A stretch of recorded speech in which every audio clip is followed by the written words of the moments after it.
আমি মনে করি হাউসওয়াইফ হওয়াটা একটা গর্বের ব্যাপার।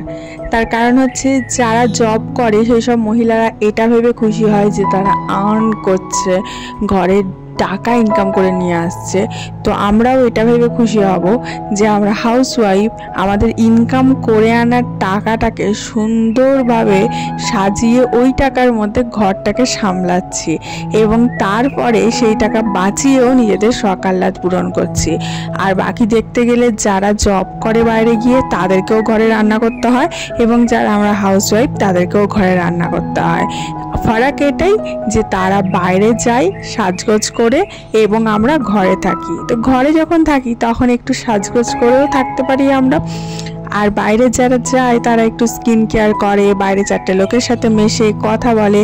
তো আমরা ঘরে থেকেও এই কাজগুলো করতে পারি, একটু সুন্দর করে সাজগোজ করে থাকতে পারি, একটু স্কিন কেয়ার করতে পারি, নিজের খেয়াল রাখতে পারি এবং ফোনে বন্ধু বান্ধবের সাথে কথা বলে টাইম স্পেন্ড করতে পারি। Hello everyone, this is Ivy. Welcome back to my channel Isha's ডায়েরিজে একটা নতুন পাতায় তোমাদের সকলকে সুস্বাগতম জানাই। ঘরের সমস্ত কাজ করার ফলে আমাদের হাত পাগুলো আগে নষ্ট হয়, তারপরে স্কিনে যায়। স্কিনে এফেক্ট হয় বেশি রান্না করার জন্যে। তো আমাদের কি করতে হবে, সকালবেলা ঘুম থেকে উঠে নিজেদের হাত পাগুলোর আগে একটু যত্ন করে নিতে হবে এবং যখন আমরা বাসন ধোবো বা ঘরের যে কোনো ঘর মোছা বা ঘর ঝাঁট দেওয়ার কাজ করব, তারপরে একটু করে ময়েশ্চারাইজার লাগিয়ে নেবো হাতে বা পায়ে। অবশ্যই যদি সবসময় সময় না পাই, হয়তো 2-3 বার দিনে সময় পেলাম না, রাত্রেবেলা শুতে যাওয়ার আগে একদম ডেফিনেটলি হাতে পায়ের মধ্যে ময়েশ্চারাইজার মালিশ করতে হবে। তাতে করে হাত পাগুলো সফট থাকবে এবং হাতের যে সৌন্দর্যটা সেটা বজায় থাকবে।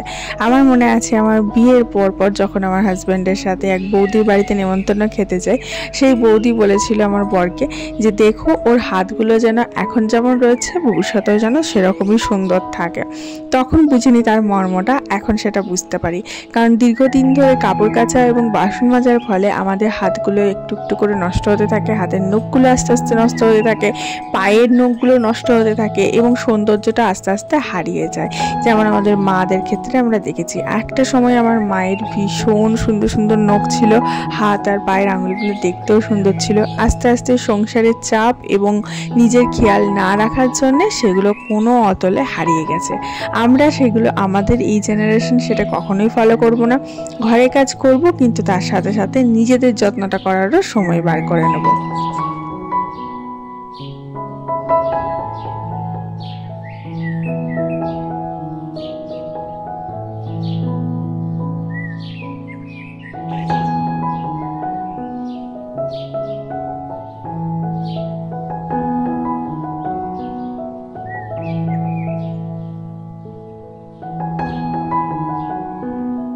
আমার মেয়ের মর্নিং স্কুল, ওকে মর্নিংয়ে স্কুল পাঠিয়ে দিয়েছি। ভোরবেলা 5:30 থেকে উঠে ননস্টপ ভাঙ্গামার মাথা ওর জন্য টিফিন করা, ভাত করা, ও টিফিন প্যাক করা, ওকে রেডি করা, ওকে গাড়িতে তুলে দেওয়া, এই সমস্ত কিছু করে আসার পর ভিডিও এডিটিং করা, পোস্ট করা, এই সমস্ত কিছু করে যখন গিয়ে একটু হাঁপ ছাড়ি তখন হাজব্যান্ড মশাই ওঠে। তখন 1 কাপ করে এই চা, এনার্জেটিক চাটা বানিয়ে খাই। তার ফলে সারা দিন যাবত একটা এনার্জি আমার মধ্যে কাজ করে। এই চাটার মধ্যে শুধু আদা দিই, আমি আদা ঘষে দিয়ে 1 কাপ চা বানাই, মাঝে মাঝে তুলসী পাতাও দিই। একটা কাড়ার মতো তৈরি হয়, ভীষণ টেস্টি লাগে। আর সকালবেলা এটা খেলে এনার্জিটা দ্বিগুণ বেড়ে যায়। আমাকে একজন কমেন্ট করেছিল যে আমি কেন চা অফার করি না, আমি যে চা খাচ্ছি তাদেরকে অফার করি না। তার জন্য আমি প্রথমেই তোমাদেরকে চা অফার করে দিলাম, তারপরে আমি চাটা এনজয় করলাম। সকালবেলা ঘুম থেকে উঠেই আমি আগে বেডটাকে ক্লিন করে নিই, তারপর একটা একটা করে অন্য কাজ করি। এখন যেহেতু পুজো এগিয়ে আসছে, তাই গোটা ঘরের ক্লিনিংয়ের কাজের চাপটা একটু আস্তে আস্তে বেড়ে যাচ্ছে। কারণ একটু একটু করে কাজ এগোলে তবেই গোটাটা সামলাতে পারবো। একবারে গোটা ক্লিনিংয়ের কাজ আমি কোনোদিন করতে পারি না। আর প্রতিদিন বেসিসে ঘরটাকে clean and neat and clean রাখার চেষ্টা করি, যাতে করে পরে বেশি না চাপ পড়ে। আমাদের এদিকে আরশোলার উপদ্রবটা খুব বেশি, ছোট ছোট পুচকি আরশোলা। আর সেই আরশোলাগুলো কোথায় বেশি বাসা বাঁধে বলো তো? রান্নাঘর আর আমাদের সোফার ওপরে। কারণ সোফার ওপরে মেয়েটা যাবতীয় খাবার খায়, খেলে এবং তার ফলে সোফার ওপরে বেশি এফেক্টটা পড়ে। তো সোফার সমস্ত কভারগুলো আমি কেচে দিয়েছিলাম, সেগুলো শুকিয়ে গেছে, সেগুলো এখন সেট করছি। আমার সোফাটা হচ্ছে সোফা কাম বেড। এটা খুললে সুন্দর একটা বেড হয়ে যায়, বড় বেড হয়ে যায়, 3 জন আরামসে শুতে পারে। এবং এটা এরকম ফোল্ডিং আকারে ঢুকিয়ে দিলে আবার এটা সোফা হয়ে যায়। তো এটা আমার যে কভারটা আমি সেট করছি, এই কভারটা আমার পুরনো সোফার, যেটা আগেকার দিনের সোফা ছিল। তো সেই কভারটাকে আমি ফেলিনি, আমি কভারটাকে দিয়েও দিইনি, ওই সোফাটা দিয়েই সোফাটা কিনেছি, কিন্তু কি করেছি, কভারটা রেখে দিয়েছি। সোফাটা আমার মা বাবা দিয়েছিল বাপের বাড়ি থেকে পাওয়া, তো সেটার সাথে একটা স্মৃতি জড়িয়ে আছে অবশ্যই, কিন্তু সেই সোফাটা তো আর রাখতে পারবো না, কারণ দুটো সোফা রাখার জায়গা নেই, ছোট ফ্ল্যাট করে। তো কি করেছি, সেই সোফার কভারটা রেখে দিয়েছি, খানিকটা স্মৃতি রইলো, খানিকটা স্মৃতি গেল। আর এই কভারটাকেই সুন্দরভাবে এখানে সেট করছি, বেশ অনেকটা সময় লাগে, দেখতেই পাচ্ছ কেমন করে সেট করলাম। আর এমনভাবে সেট করলাম দেখে কেউ ধরতে পারবে না যে এই কভারটা এটার নয়, ওটা অন্য কারোর, এত সুন্দরভাবে সেট হয়ে গেল। আর তার উপরে এই হোয়াইট কভারগুলো সেট করে দিয়ে একদম সুন্দর লাগে। আর এই হোয়াইট কভারগুলো ভেতরে ভেতরে ঢোকাবার জন্য আমি চিরুনি বার করি, চিরুনির পেছনের অংশটা দিয়ে এইভাবে ঢুকিয়ে ঢুকিয়ে দিই, তাহলে ওটা সুন্দরভাবে সেট হয়ে যায়, নড়েও না চড়েও না আর খুলেও পড়ে না।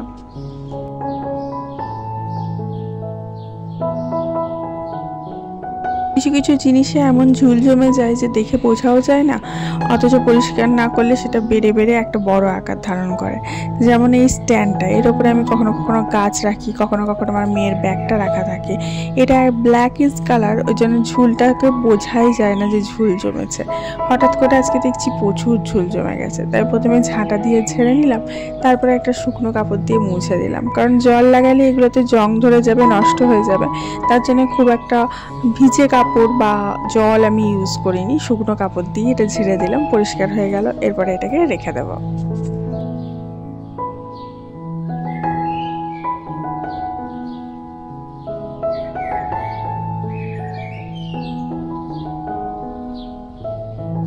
গতকাল এটা পরিষ্কার করেছিলাম, দেখেছো এই নলটা আমি খুলতে পারিনি, হাজবেন্ড মশাইকে দেখিয়েছিলাম, ও খুলে এটাকে সেট করে দিয়েছে, একদম প্যাক করে দিয়েছে, কোনোভাবেই কোনো আরশোলা এর মধ্যে এন্ট্রি নিতে পারবে না, একদম সিল করে দিয়েছে দু তরফ থেকে। ওইটা একদম শুকিয়ে গেছে, মেজে নিয়েছিলাম কালকে। এটার মধ্যে ওই যে জিনিসগুলো রয়েছে আমি স্টোরেজ করে রাখি, সেগুলো একটা একটা করে ঢুকিয়ে রাখছি। এর মধ্যে বিস্কুটের প্যাকেট, এক্সট্রা তেলের প্যাকেট, এক্সট্রা মশলার প্যাকেট, এক্সট্রা সিমুই, এরকম অনেক কিছু রয়েছে, সেগুলো সবের মধ্যে ঢুকিয়ে দিলাম। ঢুকিয়ে এটাকে রান্নাঘরে যে যথাস্থানে সেট করে দেবো। আমার রান্নাঘরটা মডিউলার নয় বা সেমি মডিউলার নয়, তার জন্য অনেকটা পরিষ্কার পরিচ্ছন্ন থাকে বা আরশোলার উপদ্রবটা কম থাকে। যদি তুমি মডিউলার কিচেন করো বা সেমি মডিউলার করো, সেক্ষেত্রে প্লাই ইউজ হয়, তার জন্য আরশোলার উপদ্রবটা অনেকটা বেড়ে যায়, তাতে তোমাকে ক্লিনিংটা অনেক বেশি করতে হবে। যদিও আমি চেষ্টা করি অনেকটাই বেশি ক্লিন করে রাখার, তবুও আমাদের এখানে আরশোলার এত উপদ্রব যে যেখান সেখান থেকে আরশোলা আসতেই থাকে। আজকে ঠিক করেছি এটাকে পরিষ্কার করব। এটা হচ্ছে বড় একটা কন্টেনার, এর মধ্যে আমি যাবতীয় এক্সট্রা জিনিসগুলো রাখি, যেমন ধরো এক্সট্রা টিফিন বক্স, এক্সট্রা আমার যে জার টারগুলো রয়েছে যেগুলো ইউজ হয় না, সেগুলো পরিষ্কার করে রেখে দিই। যখন যেমন লাগে তখন তেমন বার করে ইউজ করি, আবার যখন প্রয়োজন ফুরিয়ে যায় তখন সেটাকে ধুয়ে পরিষ্কার করে এর মধ্যে স্টোর করে রাখি।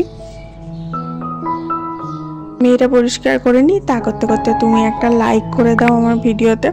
আর যারা যারা এই ভিডিওটা এখনো পর্যন্ত শেয়ার করনি, ভিডিওটা তাড়াতাড়ি শেয়ার করে দাও বন্ধু বান্ধবের সাথে।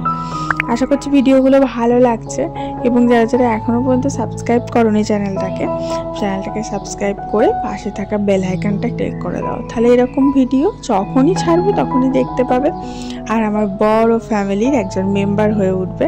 আর আমার ফ্যামিলি মেম্বারের প্রত্যেকটা মেম্বারের জন্য আমার তরফ থেকে অনেক অনেক ভালোবাসা।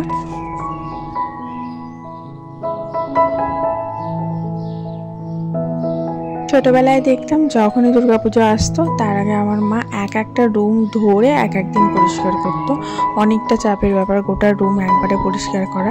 আমি ওই সব ঝামেলায় যাই না, আমি এক একটা জিনিস এক একদিন পরিষ্কার করি। কালকে যেমন একটা কন্টেনার করেছি, আজকে একটা কন্টেনার করলাম, একদিন একটা ঘরের ফ্যান করবো, আর একদিন আরেকটা ঘরের ফ্যান করবো, এইভাবে আমি করে থাকি। তার জন্য অনেক আগে থাকতেই ক্লিনিংয়ের কাজটা স্টার্ট করেছি।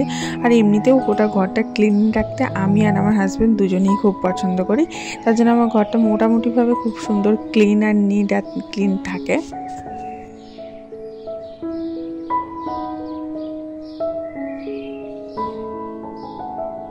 তোমার ঘরকে তুমি কতটা পরিষ্কার পরিচ্ছন্ন রাখবে এটা প্রয়োজনীয়তার সাথে সাথে একটা চয়েসও বটে।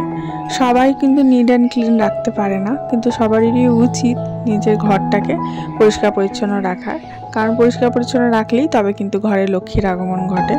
আর কথাতেই আছে, ঘর পরিষ্কার পরিচ্ছন্ন না থাকলে কিন্তু লক্ষ্মীর আগমনও ঘটে না। এই কথাটাই আমি প্রথমে বলছিলাম, আমরা হাউসওয়াইফরা সব দিক থেকে এক্সপার্ট।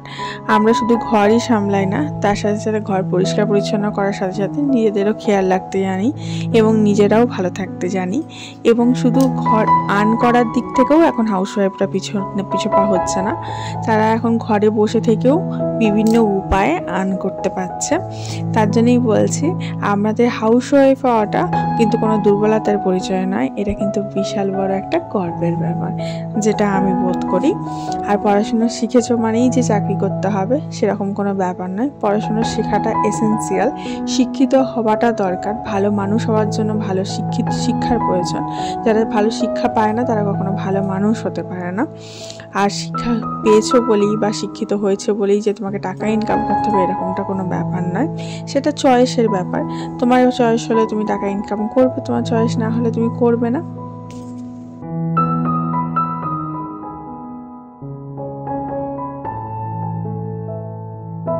যাই হোক, কথা বলতে বলতে আমার কাজগুলো হয়ে গেল। আজ এর সাথে সাথে আমি আরও অনেকগুলো জিনিস পরিষ্কার করবো বলে ঢুকিয়েছি, সবগুলো দেখানো সম্ভব নয়, দেখালে বোরও হয়ে যাবে। আর কিছু কাচাকুচিও ছিল, তো সবগুলো সেরে একবারে আমি বেরোলাম বাথরুম থেকে। এবং আজকে আমাদের লাঞ্চে কী হয়েছিল চলো তোমাদের সাথে শেয়ার করি। লাঞ্চটা খুব সিম্পল ছিল অথচ খুব টেস্টি ছিল।